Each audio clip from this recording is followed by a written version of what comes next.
அஜித்குமாரோட குறைகள், இந்த மாதிரி சில விஷயங்கள் எல்லாம் இப்போ தற்செயலா நடந்துட்டு போயிட்டே இருக்கு. பொறுக்கு மட்டும் பொறுத்து பார்த்தாங்க நடிகர்கள். ஆனால் மீண்டும் இந்த அஜித்குமார் விஷயத்துல இப்போ 4-5 நடிகர்கள் தலையிட்டு பேசியிருக்கிறார்கள். அவர்கள் வாக்குமூலங்கள் எல்லாம் ரொம்ப விசித்திரமாக இருக்கிறது.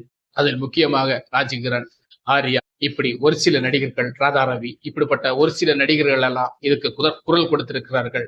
அதை போல் நம்முடைய தளபதி விஜய் அவரும் குரல் கொடுத்திருக்கிறார். இப்படி நடிகர்கள் குரல் கொடுக்கும் போதுதான் ஒரு விஷயம் ரொம்ப ரீச்சான ஒரு விஷயத்தை கொண்டு செல்லும். நிறைய விஷயங்களில் மாற்றங்கள் கொடுக்கப்படும். நடிகர்கள் அமைதியா இருக்காராங்க, அமைதியா இருக்காதீங்க. பொலிட்டிக்கல் மட்டும் தான் இதை பார்க்கணும் இல்ல, நடிகர்களும் இதை சம்பந்தப்பட்டு பேசலாம், பார்க்கலாம். மக்களை போல நீங்களும் விமர்சனம் செய்யலாம். அப்படிப்பட்ட ஒரு தூண்டுகோலாக இந்த நடிகர்கள் எல்லாம் இதுல விமர்சனத்தை இறங்கி இருக்கிறாங்க, விமர்சனம் பண்ணியிருக்காங்க. இந்த விமர்சனத்துக்கு எதிராக அவர்கள் என்ன பேசியிருக்கிறார்கள் என்பதெல்லாம் நமக்கு தெரியும். அந்த அளவுக்கு இந்த மாதிரி விஷயங்களை எல்லாம் நமக்கு சும்மா விடக்கூடாது அப்படின்ட்டு எல்லாம் நிறைய விஷயங்களை சொல்லி இருக்கிறாங்க.